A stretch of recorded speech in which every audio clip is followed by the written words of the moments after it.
we can get all the information that we can.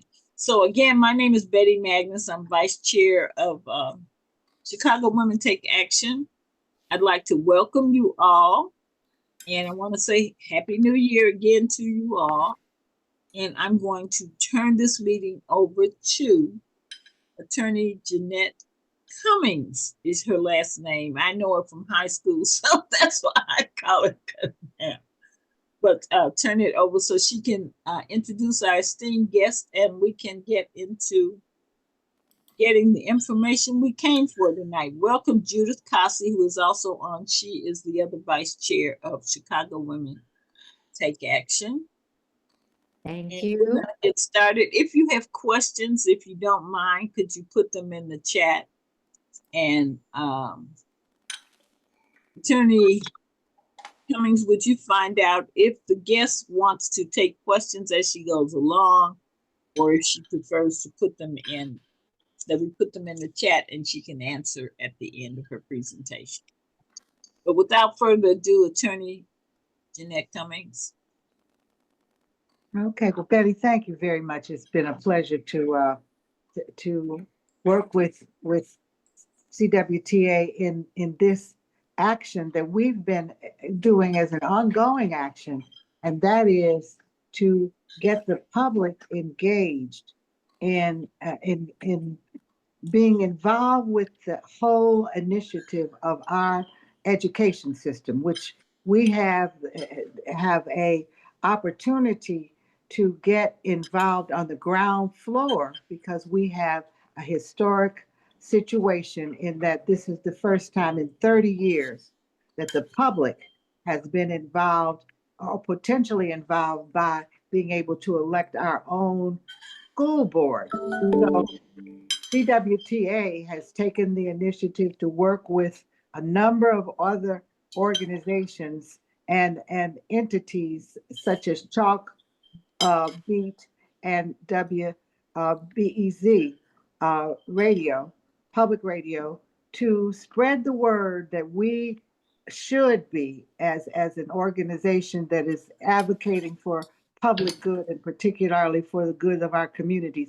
This is an area that we need to be deeply involved in, whether we have children in the system or whether or not we are just citizens, because education is deeply affecting us all. So in that spirit, we were able to help engender a 68% turnout rate of people who literally participated in electing this new board.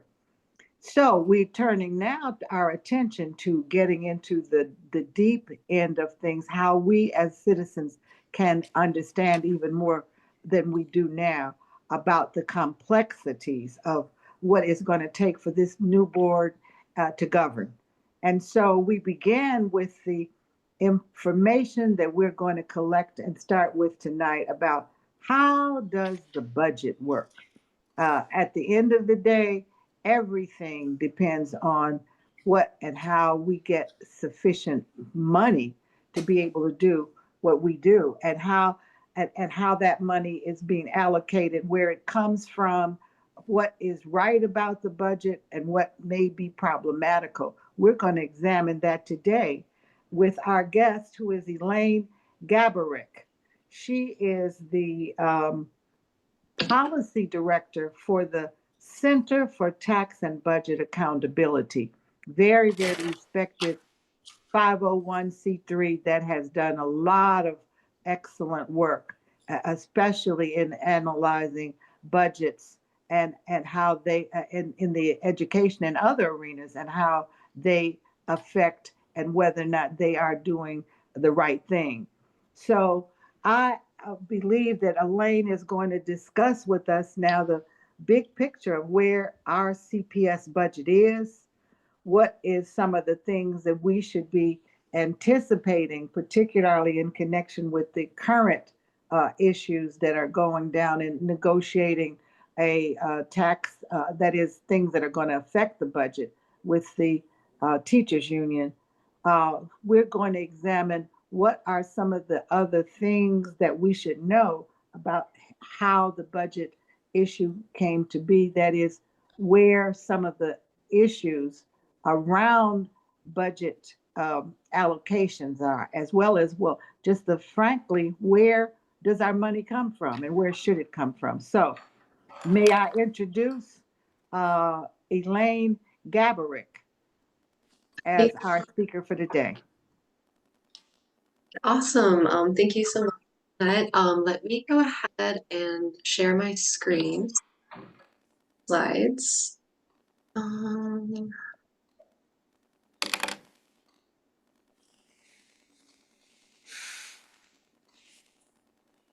All right, can you see it? Yes, we can see it. All right, awesome. Thanks. Okay, yeah, so good evening, everyone. Thanks so much for having me. It's a huge pleasure to get to give this presentation tonight. So tonight, what I'm going to be talking about is basically where the Chicago Public School District is currently in its budget and funding situation, and then to get into a little more of the specific elements that are impacting the current situation. So just to give, a very general overview of where the district is right now, I have this graph that shows the revenue versus the projected expenditures for FY 2025. So right now, when we look at where it is today versus where it was last year, we have a projected revenue of about 9.34 billion. So this is actually about 33 million less in revenue total than the district had last year. Also contributing to this deficit that we're facing is that the year-to-year expenditures have increased by about 431 million. So not only are the revenues decreasing, the expenditures are increasing. So while in the last fiscal year, CPS did have a balanced budget, you can see the red bar is higher than the gold expenditure bar for the projected funding situation in FY 25. We are anticipating a current budget deficit of about 520 million. So just so we can kind of understand where the majority of CPS's dollars come from, and where these fluctuations in revenue are coming from, I have this all broken down in this table here. So the local revenue sources are expected to increase by about 163 million, and the state revenue is also expected to increase. So where we're seeing this this issue is in the federal revenue sources. So the federal revenue sources are projected to decrease by about 338 million, which is going to lead to the overall decrease in the budget of 33 million that we had on the graph on the last slide. So I think this slide is very helpful because it shows just, how big of a pot essentially each revenue source is. So this red piece of the pie is all local sources. So CPS is heavily dependent on local revenue sources. So that is going to be things like property taxes and a few other things that I'm going to get into in a bit. So this is, is this a question? Well, I have a question. I believe that I'd like you to clarify why that federal budget ended up being so large. I mean, in everyday understanding, is that something that we need to understand why that federal dollar is so huge? What happened? That's an excellent question. So I do have a slide that's going to get into it more specifically, but essentially because of the ESSER, or the Elementary and Secondary School Emergency Relief Fund from the federal government. So this was a grant that all public school districts across the nation received during COVID, to account for things like, putting in the infrastructure to allow for remote learning and any other resources that, students might need due to the challenges from the pandemic. So it was a CPS, one-time grant, as I'm understanding it. Is that not true? It's not a regular thing that we were getting from the feds, right? yes, absolutely, you're absolutely right. So that was a one-time grant that was dispersed to CPS in 3 parts. And the total for that is about $2.9 billion. So while that is money that the district received, which is great, um, you know, that's done, that's over. The feds aren't giving any more of that money. And I will get into it in another slide, but the way that CPS spent this money on operating costs is directly what led to the fiscal cliff that we're dealing with in 2025. So we're on a fiscal cliff, in other words. Exactly, because Okay. that money has the last of it is slated. The last of the ESSER money is slated for FY 2025 budget. So next year, FY 2026, there will be 0. So, not only are we facing a deficit in 2025, we can expect it to possibly even be larger because we won't even be getting any more ESSER dollars. Unless the federal government gives us more. Exactly. So I think that, that is a very good policy consideration. I think that, there's a lot to be said about, should the federal government be giving larger amounts in grants to school districts that are underfunded, and CPS is an underfunded district. I have a slide that will get into that as well. I see Nicole has her hand. This you might actually have, because I know we're talking about the federal level, but I do know I've heard too that like the state is obviously not giving enough money to CPS as well. And I'm guessing you're probably going to cover this, but yeah, one of my reasons for being on the call is to figure out ways to get people into action to like pressure the state to give us more money as well. Yes, absolutely. So I will be getting into, what the state is currently, what revenue is currently coming from the state, as well as, certain, again, just, economic tax implications on why, CPS maybe isn't getting what it should be getting from the state. And I think that ultimately, when it comes to what is a policy recommendation for any K-12, question, it's fully fund the EBF, the evidence-based funding formula. So if we were to fund the EBF, CPS, and all other, K-12 districts that are underfunded, wouldn't be in the situation that they're in because the state would be picking up that gap between what school districts need and what they're actually getting. So Claire, do you mind, Claire, going over that just a moment more? You said the EBF, which is what the state should be funding, and or are you saying that they're not funding us at the proper capacity or proper rate? Is that what you just said? Yes. So the evidence-based funding formula is essentially known as the EBF, is essentially a formula that takes a look at the unique student population in each district. So it takes a look at, the number of English learner students, the number of low-income students, the number of students with IEPs, and based off of a formula that has been set out in the statute, it generates a number that, based on this many students, this percent of them are low income, this percent are English learner, etc. This is how much dollars per school year you would need to be adequate. Like, this is your adequacy target. And then the other half of the formula takes a look at what that district is actually receiving in the form of property taxes, other revenue sources that school districts receive, as well as current state money. And I do have a good slide, so it helps kind of visualize all of this. CPS is currently underfunded.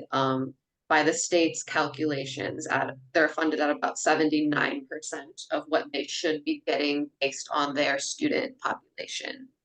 So by fully funding this EBF, by bringing all school districts up to where they should be, I think that certain things like facing the ESSER cliff or this other revenue called CPPRT that I'm going to talk about, if these things were to go away or fluctuate or any of that sort of thing, districts like CPS would be able to fare those ups and downs better because they would be getting that reliable state money each year.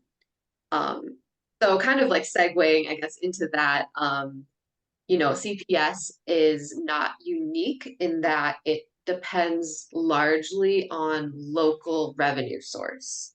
Most districts in Illinois do.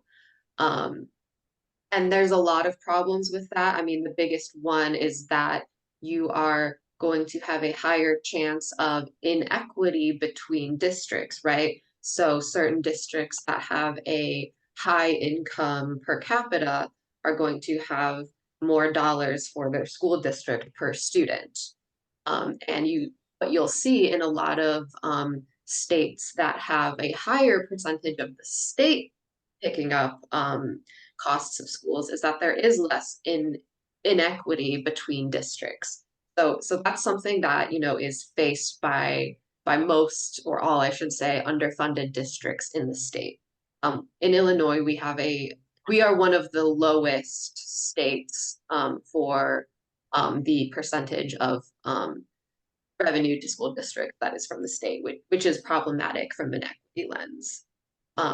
So, and when looking at these graphs, like we're kind of, it's stayed mostly consistent year over year, just from last year, but we are kind of moving in the wrong direction with, this slightly going up. The state percent has gone up, which is to be expected because the annual EBF increase is, it's still an increase. So CPS got about $23 million more than it did last year. Which I will get into. It's something, but it's not enough. It's not what CPS should probably be getting due to the tiered system that we will get into. And then of course we see here that the federal, this blue color, has been due to the ESSER funds being largely reduced, and we can expect that in FY26 this will be even smaller because all of the ESSER money will have been spent by then. I'd like to just add a dimension that I hope that you mentioned that I want to be able to really talk about, and that is that Chicago's issues that we talked about, that was very much discussed by the incoming board, was the tremendous inequities that exist in certain schools that are very underfunded because they are in low income areas as opposed to schools that have advantages because they're in larger areas. That inequity is something that I hope that we will talk about, or at least it will be put into perspective. Yeah, yes, absolutely. So that's something we can discuss towards the end or as it comes up again. These are all really great questions, and I think that it is a great to have the discussion as we go through the slides. So this slide breaks down the local revenue specifically into its large subcategories. So what I have highlighted here is the replacement tax. So this is a kind of confusing revenue source that all school districts within Illinois receive. So it's known as the CPPRT, which stands for Corporate Personal Property Replacement Tax. Kind of a tongue twister. So this is a tax that I will get into in the very next slide. But just real quick, it is a tax that is collected by the state, but then dispersed back to all local taxing districts, of which include school districts. So due to the economic factors during the pandemic, the corporate profits have increased dramatically due to a lot of different reasons, pent up consumer demand, corporate price gouging whenever you see inflation, those sorts of. So that means that the corporate profit revenue has also been increased. CPS has gotten a lot more corporate profit revenue in the past couple of years. But this was a pretty, not is a pretty like historical jump, like this is a very drastic jump that has never really happened before. And the Illinois Department of Revenue has been projecting that it will probably be going back down to where it was pre-pandemic. So it's not surprising that we see here this loss of about 204 million from local revenues.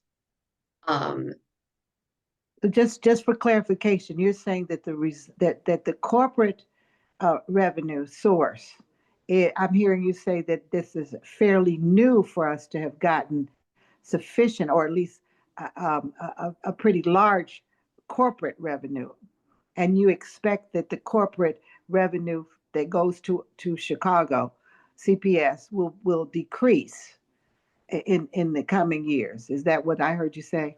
Yes, absolutely. So this revenue source that other school districts receive as well. So other school districts are facing this same issue. However, across the state, most other districts probably don't receive as large of an amount, and certainly not as large of a portion of this replacement tax, because most Chicago is just a very big business center. It has a lot more corporations and businesses and things that would be paying this tax than, say, a district down. Exactly. Yes. I've understood and I've heard that from a policy point of view, that your center has concluded and others have concluded that the corporations are not paying a fair share of their of revenue for that for the education at all. Is that a good layman conclusion? Um, I don't know where CTBA falls on what should corporations be paying, but certainly this fluctuation is causing a lot of issues in school funding, especially with CPS. I'm going to get into how it's affected the EBF calculations, because this drastic increase in this revenue source has, sort of propped up CPS, because it takes into account, oh, you got, this 579 million. So that makes CPS look like it's really more well funded than it actually is. But because this was, again, kind of getting back to that, it's one-time money that was, 1 year, and now it's going back down. And because there's a lag in calculations, these are, that's money that CPS received, but it received it, in the last fiscal year, and now the state isn't making up for that in the EBF calculation. So definitely, I think we need a system that, I guess, like, moves away from schools being this dependent on revenues that can fluctuate. I think that it's important that, more money is coming from the state. That's something year over year that school districts like CPS can plan for, so that they know, exactly what they're going to be getting and what it can as expenditures. The fluctuation has been, a really big problem as we. I'm seeing a question that we could clarify right now, and that is, when we're talking about corporate funds, you're talking about it, you originally talked about it as something that the state collected and was dispersing. But the question was, isn't there a city collection and dispersal as well for the corporate, or is it, are we misunderstanding how that corporate tax gets dispersed? So the corporate tax is this tax. It solely gets collected by the state, but it's considered a local revenue because it's dispersed back. So it's kind of confusing that, it's something that, the State Department of Revenue, collects and does projections on and everything, and then, it's still considered a local. Yes, this is essentially the corporate tax that, any locality would be receiving, including the city of Chicago. They I- receive their own portion of this. All Sorry. right. Go on. Sorry, I had a question. I Okay. just was trying to make sure I got Go ahead. this, and so I was wondering, because you're saying that this is fluctuating, and is it the reason is because corporations decided because of the pandemic they were gonna give more, or the state decided that they were gonna give more this past year, and then coming up that's like no longer the case? No, so it's a flat 2.5% tax on all corporate revenue. So this tax was a replacement tax, essentially. So back in the 70s and before the 70s, the state would allow local jurisdictions to impose a tax on tangible property. So if you own a factory, you have to pay a tax if the locality were to impose it on the, the value of your tangible property as a corporation. So they did away with that in 1977 and instead had this replacement tax on corporate profits. So this is just a 2.5% tax on any profit that a corporation has made. And it's just so dramatically increased during the pandemic years, for a few reasons. Like, one reason is that the Illinois Department of Revenue imposed new legislation on the way that it's going to be collected and scheduling of things. So that kind of, caused a little wonkiness. A large part of it also is because during the pandemic, consumer demand for lots of products went up. And then, when things opened back up, also there was a lot of pent up consumer demand. People were just buying lots of things. And then when you also have this high inflationary environment that we were seeing in the years just after the pandemic, where we were seeing, grocery prices go up 10% in some instances, that does leave room for certain corporations to, gouge the prices, make them higher. People know that, oh, like, milk costs this much more now, but, how much of that is actually inflation and how much of that is corporations taking advantage of people just being willing to pay higher prices due to the inflationary environment is hard to tell. But definitely, like, lots of economics experts agree that this played a really huge part in this dramatic increase in corporate profits. So when those profits increased, the tax revenue that school districts were receiving also increased. So, that's good for CPS. However, it just wasn't, gonna last, essentially, because you can only have, a 200% increase in a profit so many years in a row before things to kind of start returning to normal. And that was in the projections that were set out from State Department of Revenue. I believe they projected about a 30% decrease from last year, which, it's been pretty in line with. So, and we can, I think, expect it to continue to decrease in the coming years as well. Thank you. That definitely answered my question. Thank you. Yeah, of course. So yeah, I will have a few more slides on this CPPRT and just exactly how it's affecting the budget in a few different ways. But just to wrap up with the local revenue source, we have the net general property tax revenue, which is the largest revenue source for CPS. It's projected to be a little bit over $4 billion in this fiscal year. That is an increase from 3.8 billion last year. So we're seeing, an increase of 200 million in the property taxes and a decrease of a little over 200 million in the replacement tax. So these are kind of evening each other out in a way. However, it is worth noting that, if we weren't having this falling of the CPPRT funds and this property replacement, then the property taxes would be adding you know, a lot more to the budget than they currently are. And the reason that the property tax revenue is increasing is due to things such as inflation. The CPI was about 3.4% this year over last year, as well as reassessments that happen on properties and any new properties that have been added to the tax.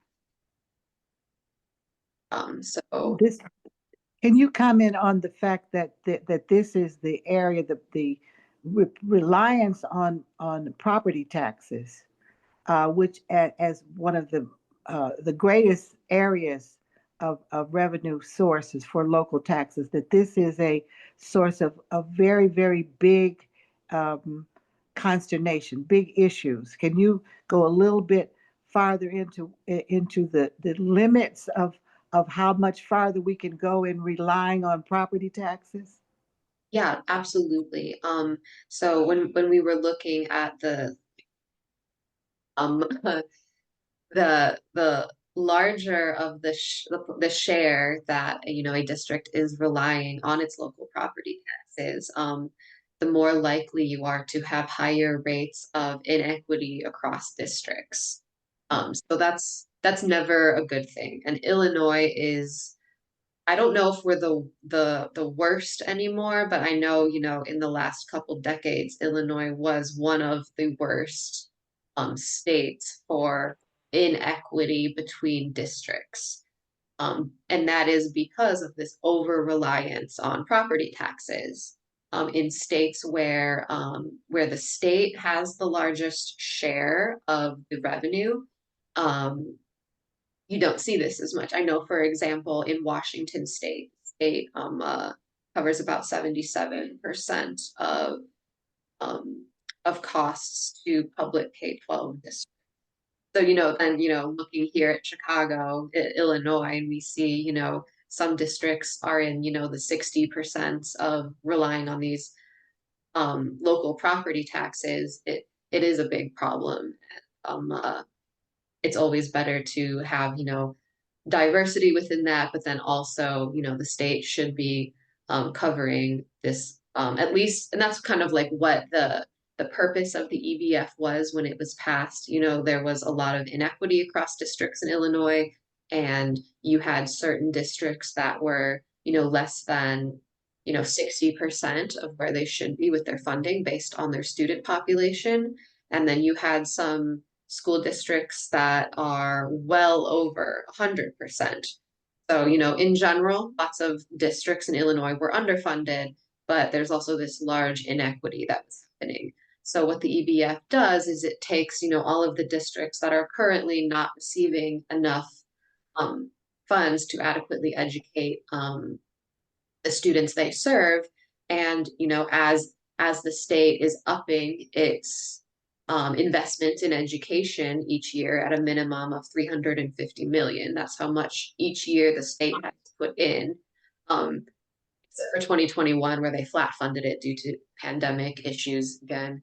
That, you know, adding any new incremental funds that are going into K-12 education should be focused on these districts that are furthest away from where they should be.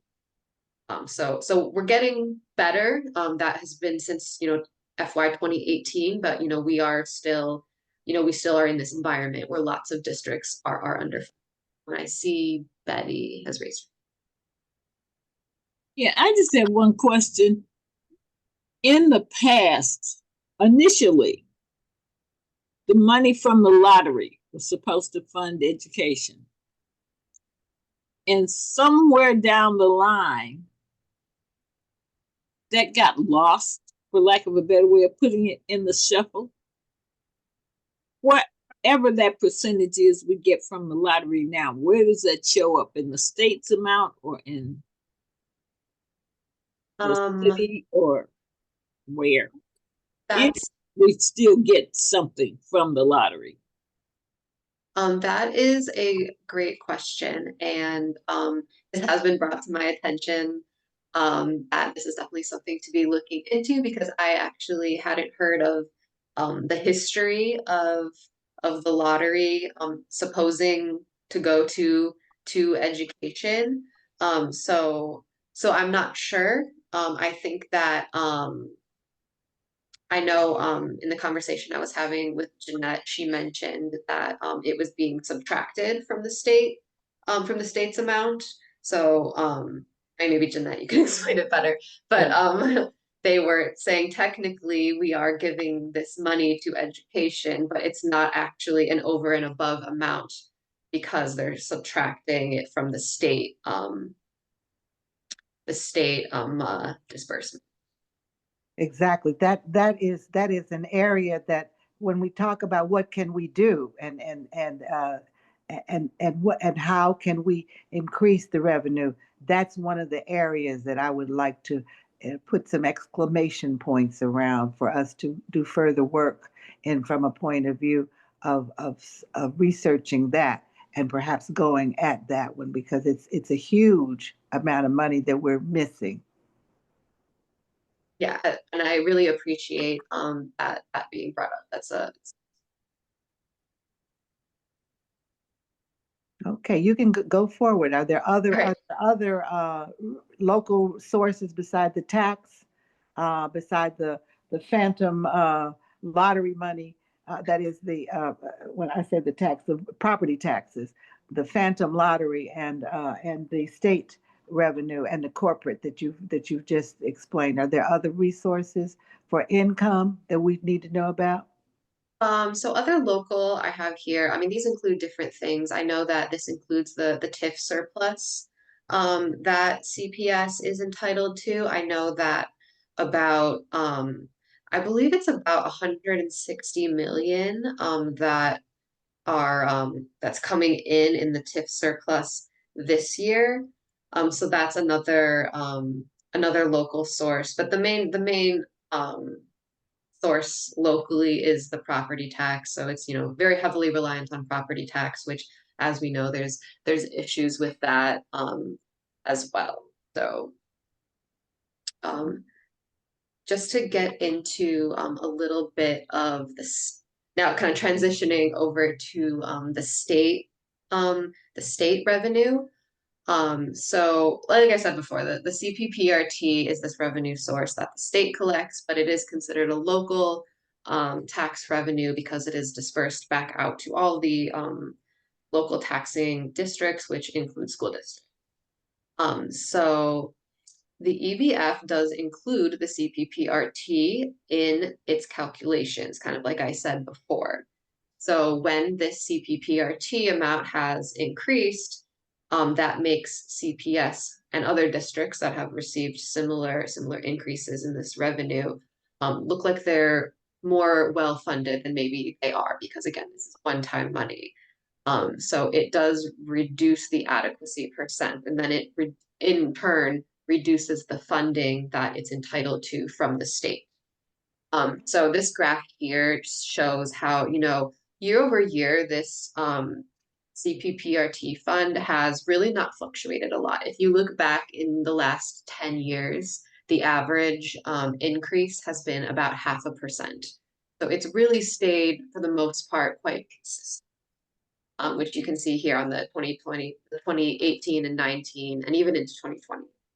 So, like I said before, in FY21, the state flat funded the EBF, which means that while there were no cuts, there was no additional dollar from the state to any of the school districts. So, so there were no calculations made. So that's why it's blank right here. Then when we see that in FY23, the CPPRT has started to increase, and between 2022 and 24, we saw an increase of about 250. That's just this crazy fluctuation that I've been talking about, and it is decreasing as we can see here from the graph. And these bars right here just show the average student enrollment. So that's the 3-year average of students who have attended CPS. So that is declining, but it's not fluctuating like crazy like the CPPRT is, and it's also showing the specific low income enrollment. And similarly, it's also declining, but at a pretty slow and steady rate. So these are other things that might contribute to CPS receiving less money from the state, because the formula is based on things like how many students it serves, how many low income students it serves specifically. But it's also worth noting that the English learner student population has been increasing. So, that could offset a lot of this as well. So this is just trying to capture, any of the components that might be contributing to a decrease in state funds. But in all likelihood, that English learner population increase has probably contributed to some of it increasing. So, just good to keep in mind all of the different things that that the EBF utilizes to calculate what the state should be giving it in any given school year. May I ask, Yes. may I interject here? Because you said something that I think also would help to explain, and we want to understand how we got into this huge budget deficit that we're in, both on with EPA, with the school budget and other budgets. You talked about, and you used the term flat funding. Can you talk just a moment about the historical reality of how our budget got um, so misused, if you will, in terms of where we are now with this huge budget, particularly when it comes to the pension Oh, fund? yeah, absolutely. So yeah, so there's a lot of different I kind of need the visual talk about ESSER. Okay. Yes, so basically one of the main components that is creating the fiscal cliff CPS is facing right now is the ESSER money expiring.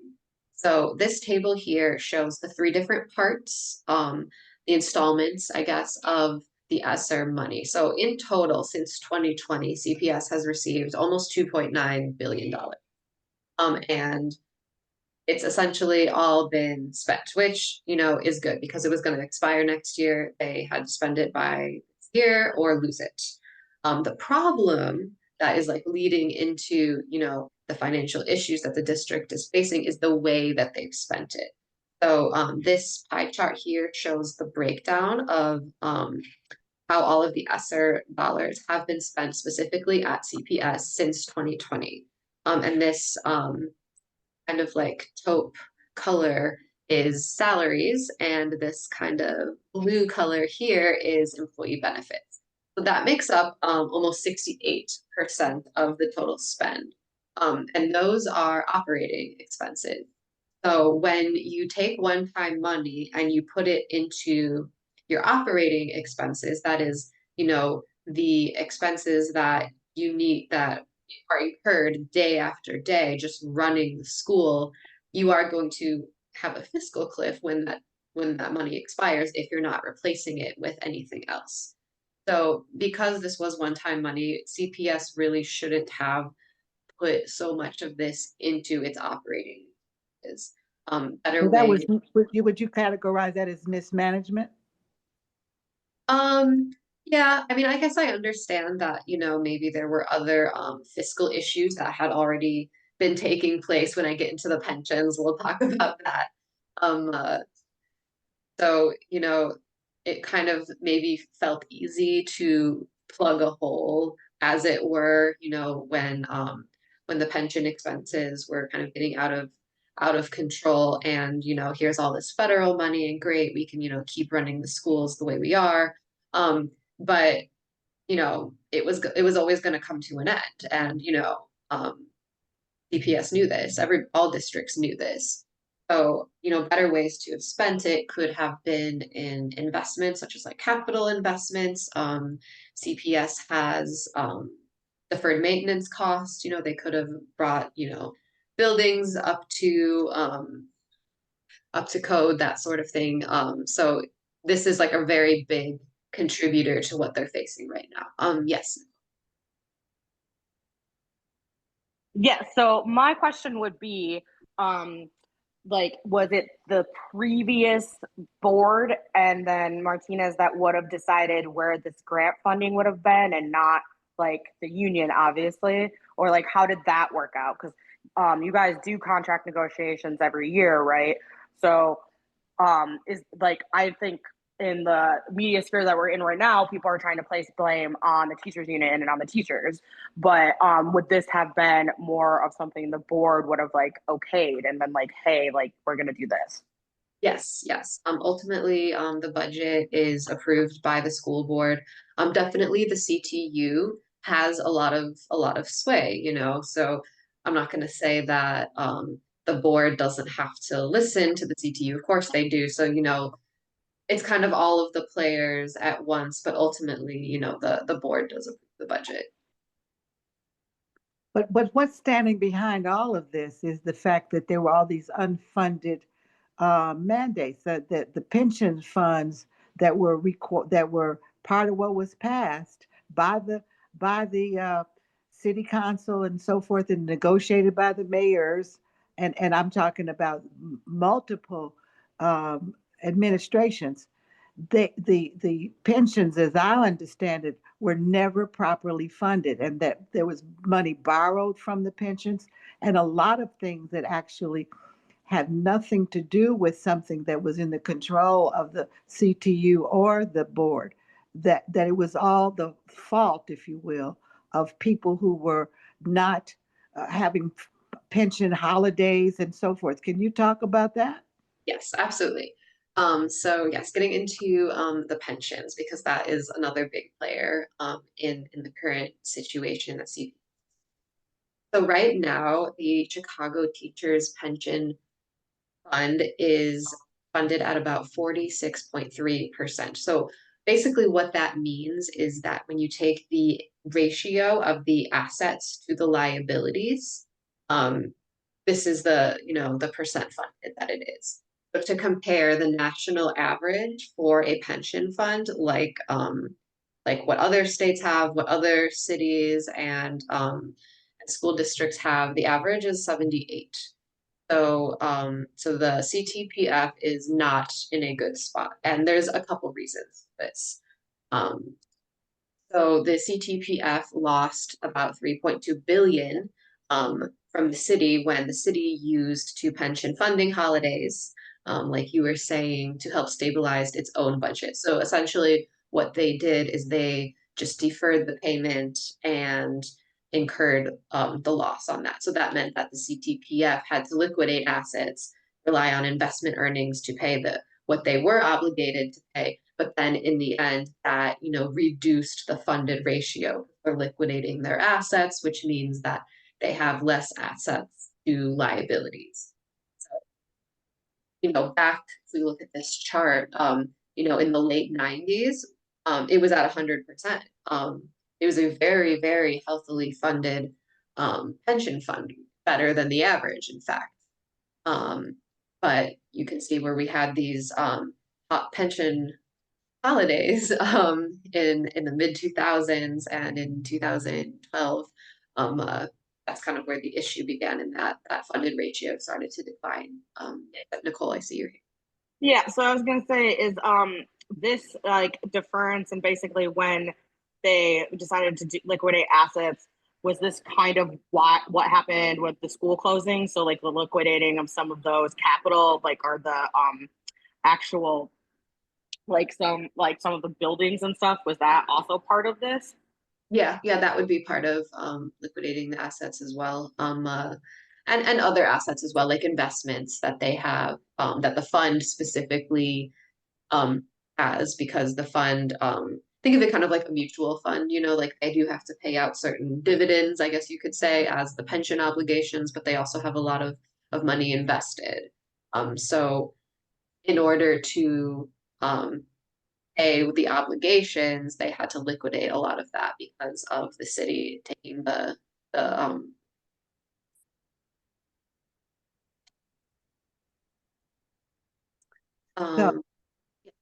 So this is we've got about 10 minutes left in terms okay. of this very stimulating and very, very, very informative information. I'd like to be able to, let you go forward in explaining, and as you've been doing a beautiful job of explaining what happened and where are we. I'd like to also hope that we, in the remaining time, that we can also discuss some of your policy recommendations for where we can go and how we can go forward. Because we are about to get into a great big budget fight about things we desperately and desperately need, both from the point of view of CTA, CTU, and from the point of view of other factors. But we're going to face the inevitable discussion around we don't have the budget money. So what do where from a policy point of view, where would we get behind, and who should be the watchdogs for doing it? Excuse me, could I ask her if she could answer Tina's question before she gets into that, so she would be closing out with the information you request? Oh, I'm sorry. I didn't realize she hadn't. Go ahead. Thank you, darling. Hello. Hi. Okay, so I am part of this group because I am a Chicago woman who takes action. And after my 12-year tenure of sitting on the Chicago Teacher Pension Fund, and currently, after retiring, started a nonprofit I don't want to call it a watchdog group because there's another watchdog group, but we're an accountability group that is looking over Chicago Teacher Pension Fund, but in a more global, looking at defined benefits for laborers. And, they're budgeting already for not funding tier one, the young teachers as a tier one, and that's another mistake that is currently happening, and we should be more forward looking. And there are laws, and we're expecting maybe a lawsuit because that tier two did not meet the safe harbor laws. So there's a lot going on as far as the pension fund is concerned. And I hope maybe the Chicago, we could partner and bring some more education around this. A defined benefit, there is no alternative for laborers, especially my focus group is Chicago Public School teachers, because I'm about our advocacy mission is children, women, and elder, and a great majority of our teachers are women. So our mission is to protect the defined benefit plan for all laborers. Thank you. I hope that you will join the education committee. That is a wonderful. I will do that. Focus. Thank you. Please send me where I should sign up. We're going to put it on the website. Okay. We're going to have a meeting this month to set up our agenda. Okay. Thank you. Yeah, I think that's an excellent point. I think that let me see. Okay, so this blue bar right here is the is somebody beeping? Just go on. Okay. Go ahead. Yeah. Yeah, No, you no want to worries. mute yourself? But this green bar that the state is now required to pay due to past legislation from 2017 is the normal cost of the contribution. So it's easy to look at this incredibly, high contribution that's being projected out into the future, but in reality, a lot of that is just the debt service, not the actual normal cost of the pension, not the benefits that are actually going to the workers. So I completely agree. I think that, reducing benefits to workers is not really the issue here. The issue here is managing, paying more upfront so that we don't have high debt service cost going forward in the future. So the pension situation, kind of getting back to where we were, is not good, but there are a few things that are helping the situation. So we have these two public acts, one from 2016 and one from 2017. One that reestablished the CTPF tax levy in 2016. So of all of the property tax dollars that CPS collects, about 559 million of it is slated specifically to the pension fund.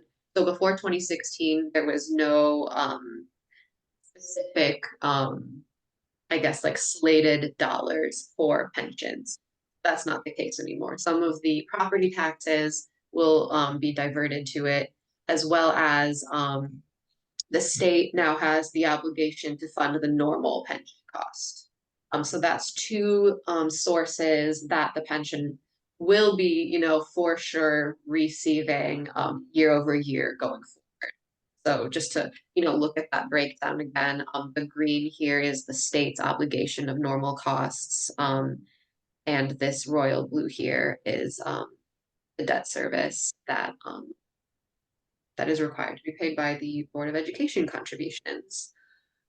So yeah, it's important to just kind of like get the whole picture. The cost of the pension is really due to these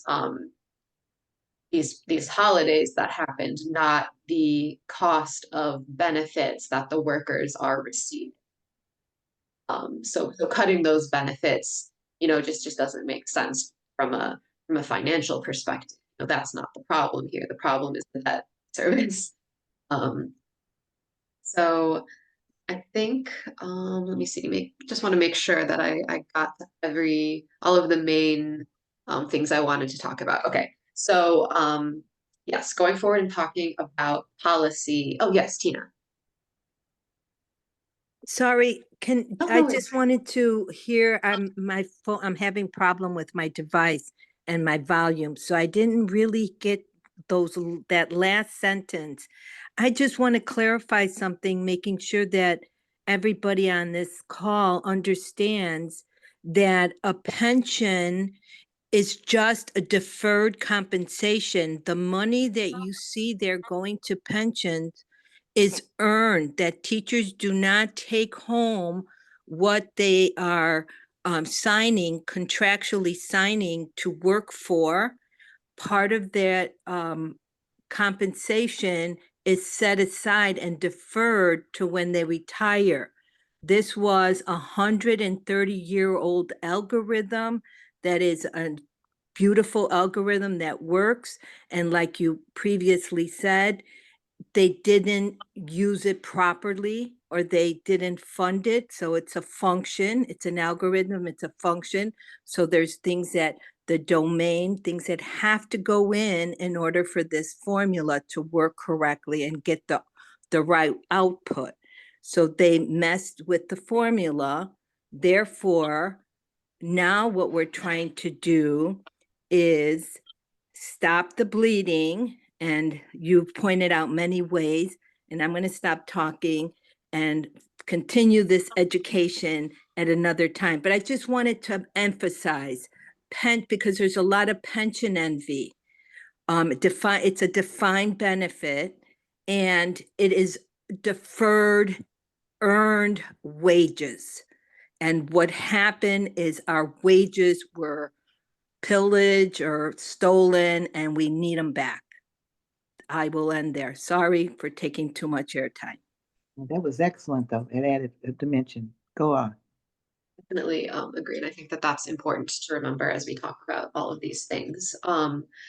So when it comes to policy recommendations, when it comes to, the situation that CPS is in, I kind of always go back to fully funding the EBF.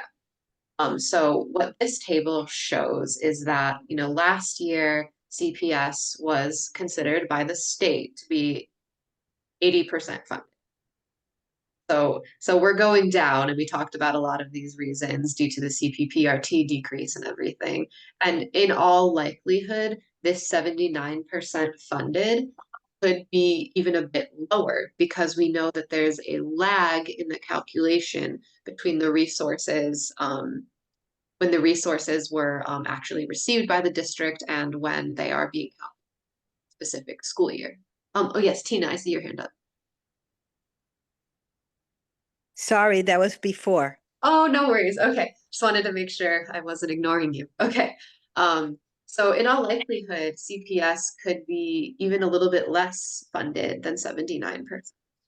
And I think that, okay, we have it here in the formula, in the legislation that the state passed. So according to the state, CPS is only getting 79% of what it should get. So, yes, the ESSER dollars were maybe mismanaged, maybe the pensions were maybe mismanaged. And I think that those are all things that, are important to looking at the whole picture. But I think when we are going forward and talking about, okay, like, how do we fix the revenue problem? Maybe, we know what to do with the expenditure problem, right? Make better investments in the dollars that we do get when it comes to, federal grants and pension dollars. But when it comes to solving, the revenue issue on the other side here, I think that, it is pretty clear that, the state is acknowledging essentially that, CPS is underfunded and that there are other underfunded districts across the state too.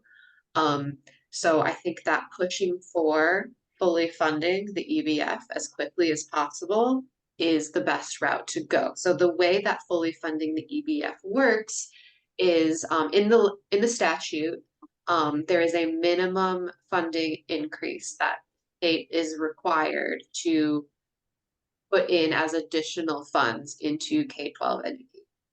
So each year, except for 2021, the state has increased the investment by 350 million.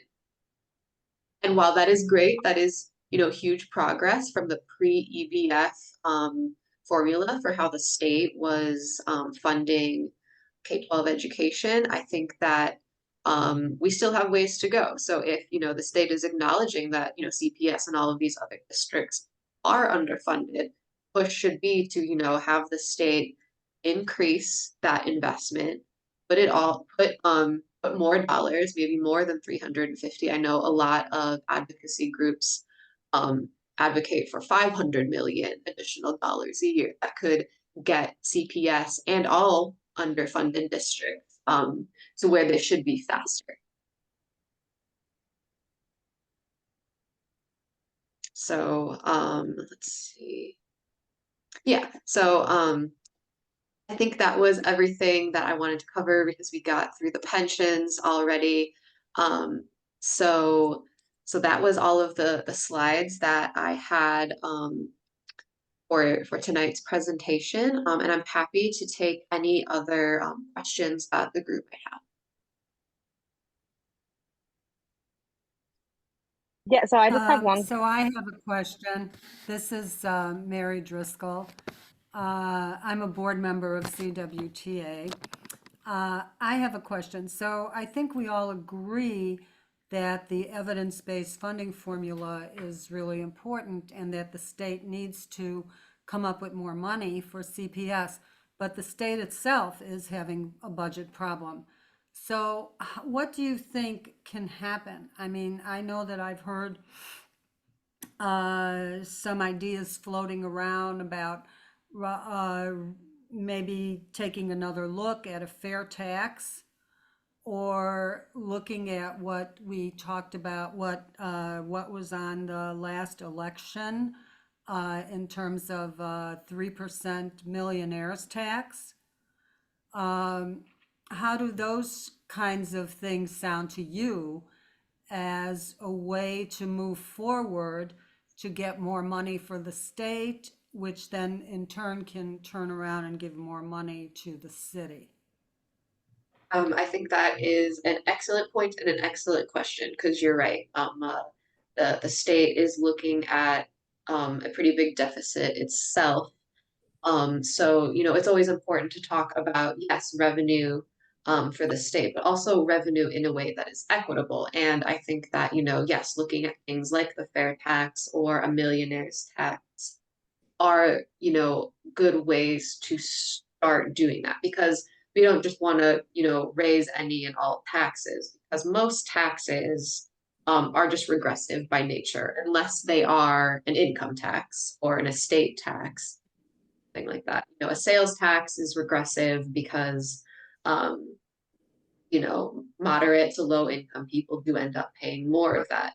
A lot of what CTBA is looking at when it comes to revenue for the state, that would then also be translated to revenue for the city, is expanding the sales tax base, but only to include services. So while this would still on some level be regressive, it wouldn't be as regressive as simply raising the sales tax rate, because moderate and low income families tend to purchase more goods and pay a sales tax on them, versus higher income families tend to buy more services. And so, that is an area, I guess, that could potentially improve the revenue situation for the state. And in the analysis that I've done so far, Illinois is actually kind of an outlier in that we tax very few consumer services, when other Midwestern states, such as Wisconsin, Iowa, Michigan, for example, do tax a lot more consumer services than we do. So potential revenue as well. Elaine, I want to thank you so much. I see there are 2 questions still left. She does have her email on the screen now for those of you who wanted to contact her directly. In the interest of time, we generally let people know that we're going to finish by 7. Okay. And I'd like to have our esteemed chair, who has joined us, give some closing remarks. And thank you so much again for all the information you have shared with us.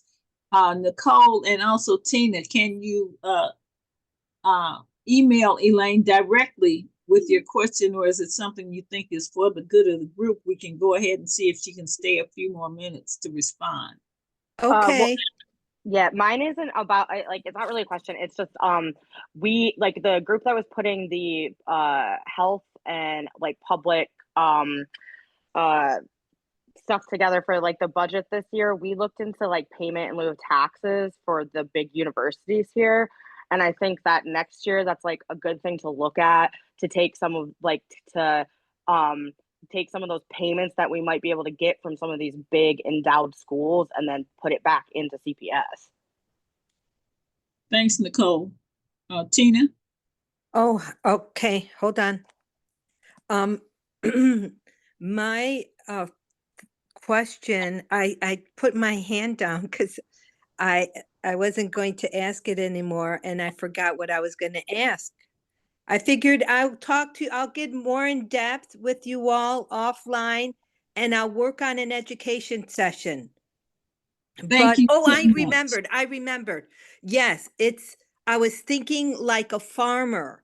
They use the pension funds to harvest money because they didn't want to raise taxes for whomever or whatever. So now it's time for them to harvest some other spot, and we've been discussing where to get the revenue. We have to think find other places that it's perfect timing to harvest from other revenue sources. And people who are smarter and know more about how the city revenue sources that I don't know about, they know it's the right time to harvest other revenue sources. Thank you. That's what I was going to say.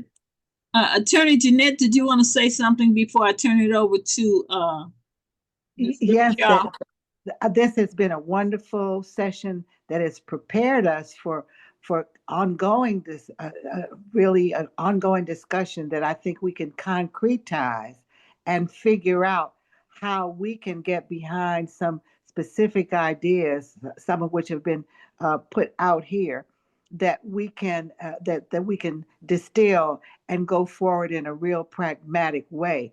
That we can that will be very necessary to be a part of the public conversation, because this is going to go on for the next 5 months, because that's what we're involved in right now. So I will urge all of us to reconvene under the auspices of the Education Committee, and I am going to put on the website, on CTW, on Chicago Women Take Action website.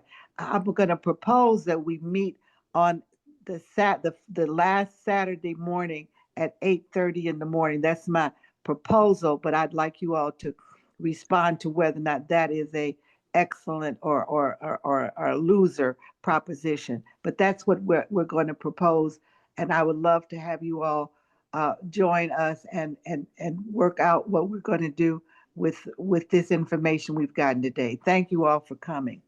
Thank you so much. And Elaine, if you could stop sharing your screen, I'm going to turn it over to Jackie Grimshaw, our chair. Thank you so much. Thank you for having me. This was awesome.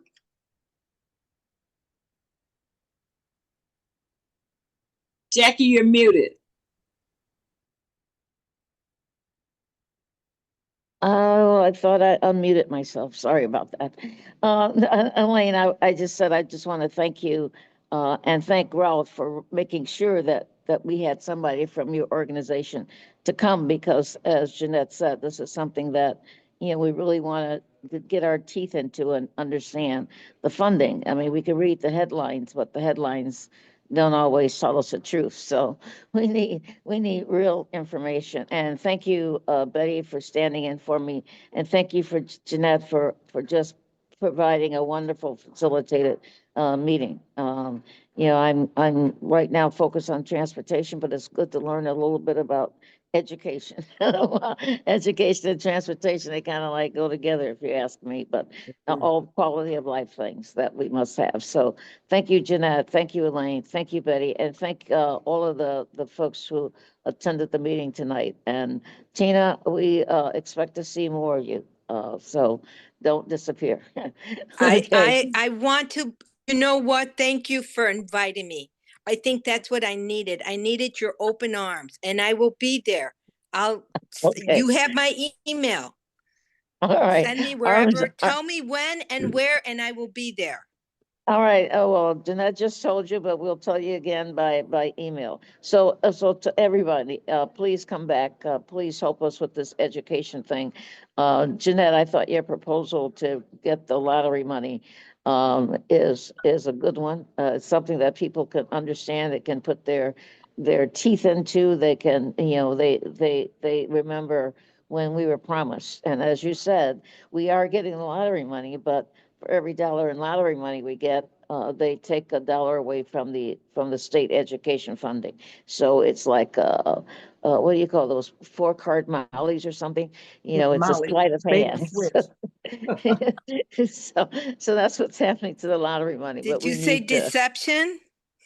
Deception. Yes. Yeah, that's another way of describing it. But yeah, but in truth, we are getting the lottery money. We're just not getting the state money now, being replaced by lottery money. But anyway, thank you all very much. I won't keep you much longer. I know it's snowing there. We got snow here, but you know, the folks here, you know, like they cry when they get a little dusting. That is, it's nothing like what we get in Chicago. So I'm about to walk back to the hotel now. So I'll see you next month. Okay, bye all. Get back safe, Jackie. All right, will do. Thank you Absolutely. so much again. And thank you again, Elaine. Your information was just absolutely awesome. I mean, there were so many things I didn't understand that I do understand now. So thank you again. And I look forward to seeing all of you at our next general meeting. And hopefully you'll all attend Attorney Cummings' Education Committee meeting. Foreman. That will be on, you can go on the Chicago Women Take Action website and get the information. Thank you all and have a blessed evening. Thank you. Bye-bye. Bye.